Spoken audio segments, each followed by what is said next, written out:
have to come up with something new, or you're yesterday's bloke. Like the thing with doing the comedy clubs. When I first started doing that, when I first started doing the furniture, God knows how long ago, you call someone like, oh, what do you do? I juggle furniture. Yeah, what do you really do? I juggle furniture. He fucking juggles furniture. And it was a real buzz, and you turn up at the clubs, and it's that bloke that juggles furniture. And then 12 years later, oh, fuck, if I see Steve juggle that furniture. And they're all at the back, parroting your lines, you know, it's time to move up. Yeah. Just on a technical note then, in terms of, you know, having that, what you're, you know, known for is the whole balancing business. So why did you go for balance? Like, what was it about balancing that you I was very lucky. I had sort of juggling dad. Not my dad, but a guy called Piers Halpenny. He was the guy that I met very, very early and influenced me massively. And he was always giving me like little bits of stuff to have a look at. Go on, Steve, have a look at this, have a look at this. And you'd have a look and you'd go, Piers, I can't do that. Or the bottle balance actually came from something he sent me where it was done with a mouth stick. It was a mouth stick, bottle, tray, whatever, and stuff. And the finale was you'd upend it. You'd do this, and it would all be on the end of the mouth stick. But nobody knew what a mouth stick was, or where you could get one. Or so that was out, so I stuck it on my head. Piers was brilliant, and he was always doing different stuff. He was here before? Yeah, he helped close the musicals. He was actually a builder at the time. Right. Yeah, a few people around Covent Garden. So he'd done like the earlier generation of balls and stuff. Like Piers jumping off a building site, dragging them on, balancing planks on his head. He used to go down to a place called Clown Alley and teach there, which is in Bromley. And that was the other place I used to go in the early days and learn. And he sort of mentored a few people. Terry Cole's another one. He's a very strange individual, if you've ever met Terry. Piers was sort of the big, because he got all this prior knowledge about stuff that was different. And, you know, you kind of, the plate routine, the original bones of that is Piers showing me a couple of plate moves. Right. Yeah. So how long was your, because I mean I timed it one time, your balancing mistake, and I timed it like 11 and a half minutes from the time you put the balance on me.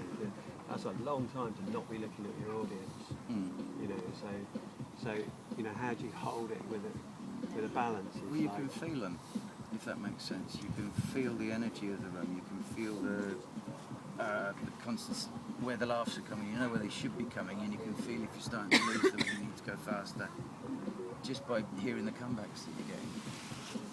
The other thing is you got to watch where you are.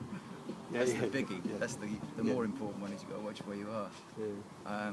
But you've done it in ridiculously small spaces, and very, very close up. And once or twice I've fallen off. But yeah, normally what I'll do is, because I've got a table, you've got peripheral vision, I'll know roughly where the table is, and by the table I'll know roughly where, because I know in relation to the edge of the stage where the table is. Or the other thing is I'll drop a few points in the ceiling, and I'll know roughly where I am. You never know exactly, especially if you're overacting. And the other thing I learned is you have to have something on the ceiling. I did a circus a while back, and I just put the balance on the head and went, gone, couldn't do it. And I realised, because the whole ceiling's black, and if it's all black, you've got nothing to take a marker from. And if you've got that, you can't balance. That was quite a shock. I did a weird one where they had some kind of contour roof where it was sort of squares, and I was jumping 5 balls, and suddenly this optical illusion pattern was going through the ceiling. And they was like, oh! No, and going under mirrors, going under whatever, it becomes interesting. You must have seen the phenomenon of people filming themselves juggling from with a camera on a stick and stuff, doing 5 balls and things like that. It looks great. I mean, it's just got interesting.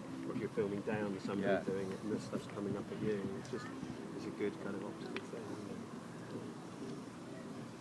So The balance goes on and on and on. So how did you have it all in mind already, or did you build it up over time? So did it start with like a little thing that lasted for not very long, and then just? Yeah, I always get told off for not. His mum always killed me for not thinking through everything as far as it should go.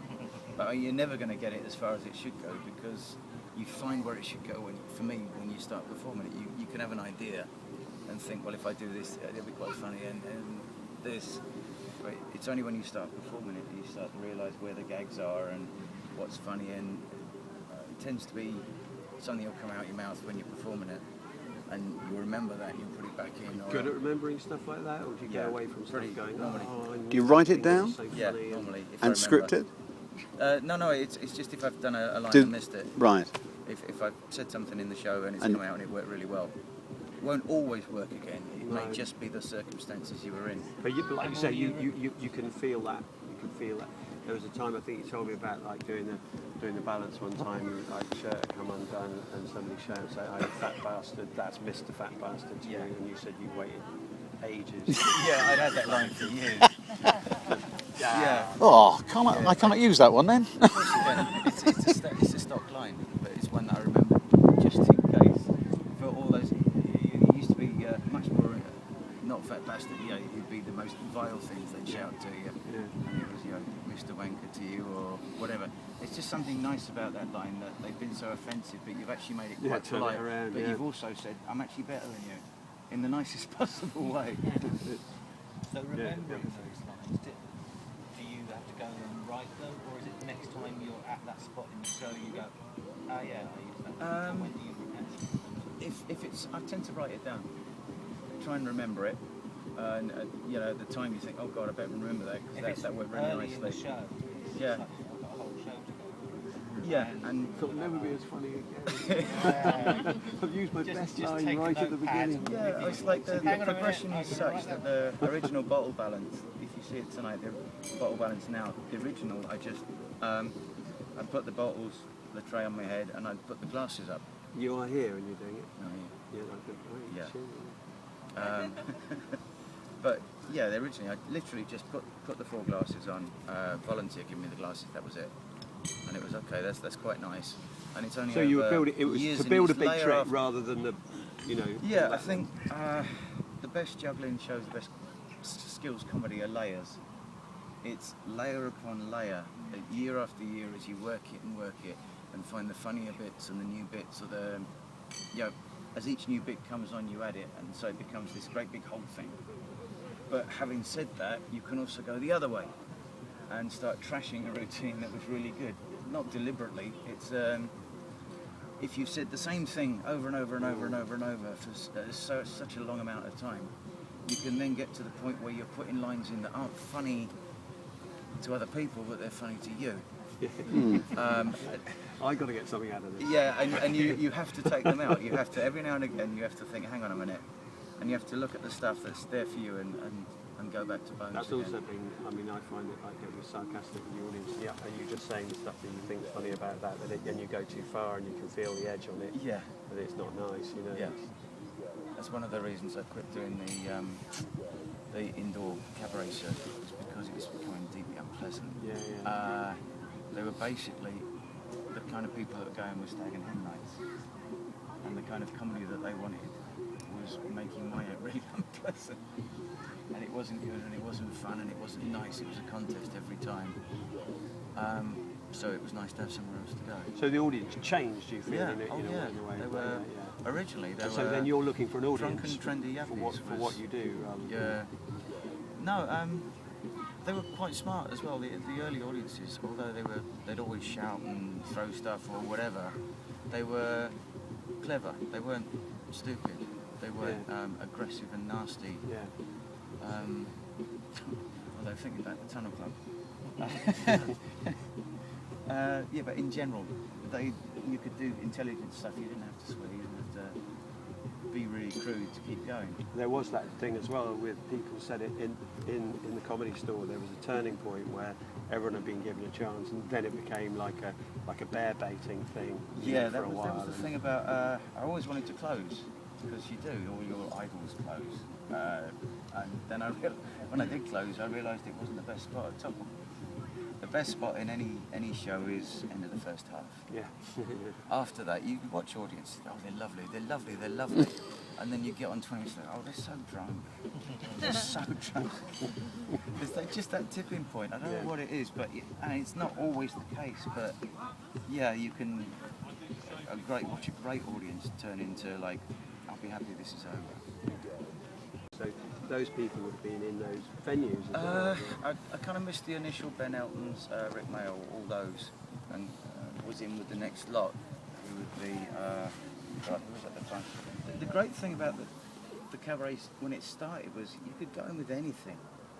You really could. You used to have the strangest acts, and it was cool. You could have singers, you could have fakir acts, you could have juggling, magic, a double act playing guitar. Big groups, 3, 4, 5, 6 people would be there. It was much later when it came down to one man, one mic in a suit. Nobody wore a suit ever. People just used to double up in jeans and a t-shirt and rage, basically. If you were a comic, no one had any gags, really. You just used to call Thatcher a twat. And you were kind of in. It was more about anger and politics than it was about gigging. But I mean, people like Randolph the Remarkable, Hugh Jelly used to work with Julian Clary. Yeah. He used to do his act there. Another ex-street guy. His big beginning was putting his big toe in a bowl of lukewarm water. That was his official start, and his clothes was because he's big chubby. He used to lie on top of the bowl of lukewarm water and proudly stand up with it stuck to his chest. And that was his finale. You'd have people like Cyril, the tortoise impression. He'd do a tortoise. He used to have really scrawny neck, so his head going like that, and he'd come out like that. And then he'd do a tortoise doing a ski jump. As it left, his head would come out and have a little look round. And then it was a tortoise doing a ski jump eating a piece of lettuce. But yeah, you could genuinely do anything, and you'd have the a cappella groups, and anyone with a weird idea would go out and try it, and some would work and some wouldn't. But yeah, it was all very angry, not wildly professional. But you were much more straightforward entertainment in that sense. I mean, you weren't saying that's just a twat, I'll do some juggling for you. And so, No, I was, and When did you feel it was picking up? You know, did you get a point where you thought, it's turning now and from your own dint of getting better in terms of what you're doing and stuff? There was a point where I did my first couple of £100 street shows, Ooh. which was a Pre-pound coin? Or had it just come No, in? it just come out. Yeah. And that was a huge milestone for me. Yeah. And I also did, I think I stood them up twice at Jongleurs on the same night. I don't think I slept that weekend, I was so pleased. Yeah, the buzz was just amazing. Is that when you decided I mean, at this stage, you're still working? No, I've been full-time from when I left the lifeguard thing. So you'd made that stayed decision? out. Just Yeah. do it? Yeah. I just got out and stayed out. What was the actual decider to go full-time? I mean, I just always wanted to. and that was it? Yeah. Boff. As soon as I thought I could make enough to keep going and put food on the table, that was it. Never wanted to. Why did you actually want to start performing? It never occurred to me not. As soon as I got those clubs in my hands, I just really genuinely wanted to be on stage with it. And I've never been sort of the best juggler out there. It's just fun. It's just such fun.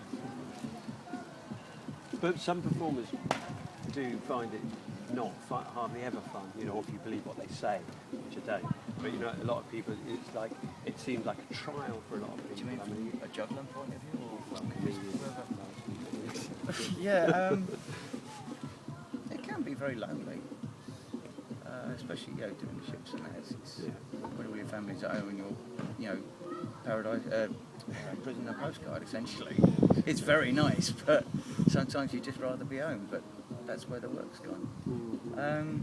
There are miserable performers out there, and they're ones that are just doing it to pay the bills. But I don't think that's what. But there's a long time in between you doing Jongleurs and doing ships and stuff like that. God, So what was most of that comprised of? I used to do a lot of forces shows. There were summer season shows. They also, there's the old gag about when Variety died, my act was brought in for questioning. I've helped close quite a few venues in my time. There used to be, every summer there used to be a whole bunch of like these seaside towns. Blackpool's probably the last one now, but Bournemouth, Yarmouth, Weymouth, all these they used to put on. So it's a traditional circuit in that sense, like been going on a long tradition of doing. It was kind of dying at the time. So who was on the bill? First one I did was a northern comic called Billy Pierce. Yeah. That was in Bournemouth. Where was that? Sorry? Is it on the pier? No, there's BIC Centre Yeah, in I've gigged Bournemouth. There's the Tregonwell Hall, which is upstairs, which is the one I did. And I think at the time Freddie Starr was doing downstairs. So when you say forces shows, are you talking about the stuff we used to see when I was living out in Cyprus? Yeah. The Naffy would put on a show and we get Frankie Vaughan, you know what I mean? Yeah. So, Exactly right, that. so you were booked and fly out there and so on and Fly so out, forth. Do the show for the boys wherever. And then back, so that would be Falklands, Bosnia, Ireland, wherever. Wherever. Yeah. There was that circuit, the summer season thing. I think Blackpool had the longest season. That was about 4 or 5 months. But in the bigger venues, I've only ever done North Pier. Did that with Brian Conley, Hayden Pace. I used to do a lot of support as well. My management at the time used to look after a few of the acts, and what tends to happen is if you're in with a particular manager, it makes sense to put you out with them because you build your own acts. Did you have a manager as opposed to an agent? Right, I look after myself now. I do all my own gigs Yeah. now. I have an agent that just deals with cruises, and then the rest I take. I have various agents everywhere, but I did have 3 different managers. Yeah. And I think the reason I don't have a manager is because the bottom line is you're just a juggler to them. They'll never try and build you a career because they can't see one for you. So they're agents. Really, essentially, which is the discussion we had eventually. I think I phrased it differently, but essentially, there's no one who wants the gigs more than you do. You're the one that's got the hunger. They've got 4 or 5 other acts, and you're one that will just come on in and support someone or do a much smaller gig. If say you're a comedian, I'll get you. Okay, I'll get him on the back of this tour, the back of this tour. I'll get him to work this place, seen by this place, and then we'll try and get you in a sitcom. And they go, "You're a juggler. I'll try and get you a gig." Possibly, if someone calls about you. It's somebody else's not agenda, quite really, that isn't good. it? That's the point. It's somebody else's agenda. You're working for their agenda rather than. Yeah, and they can't see a clear career path for you. That's the bottom line, I think. Do you think it could have been different in terms of the juggling community had somebody been, there was a juggler who had a TV show? It's just I came very close to it. I came very close to it. But I mean, I've watched innumerable your shows, many shows. But that was the thing, that you had the connection with the audience and the jokes and the languages as well that carried you across. And I kept thinking... And the skill. Oh, dear goodness, and the skill. That you could take an idea and go with it and so on and so forth. And you're going, this man is a comedy act on his own right, but you're still stuck on that stage and... you nearly had this TV I thing. came very close. I've done over 100. I think you're still near it, You were regular with Brian Connolly, didn't you? I remember. Yeah. I'm gigging again with him in Guildford shortly. I don't know if he still pulls, but audience-wise. But I think the problem was, it's 2 things. Firstly, as a juggler, you can only do so much, and it takes so long to get your routines and your bits together. If I'd been a magician, I think we'd been a totally different story. Also, I think as you get older, you have some good ideas. We've put on a few shows ourselves.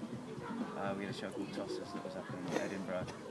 That was, I think, a really good idea. That something could have happened with that if I'd had that then. But it's taken sadly so long to get the ideas that were bigger than just coming on and doing a spot. I think It takes such a lot of effort to make it happen like that, and commitment as well, doesn't it? It's like all the jugglers that are here, how long did it take to put together the act you have now, or the best routine that you have now? 20 years. When I started, it was brilliant. You'd go on one program and you do it, and 6 months later they call you again and go, either you do another spot or you do the same spot again. You'd forget. The producers would change and you'd be back there again doing the same thing. Yeah. It was brilliant. Yes. But it works every time. Though. I mean, that's the point about why do you need a different show if you've got something that people really enjoy doing.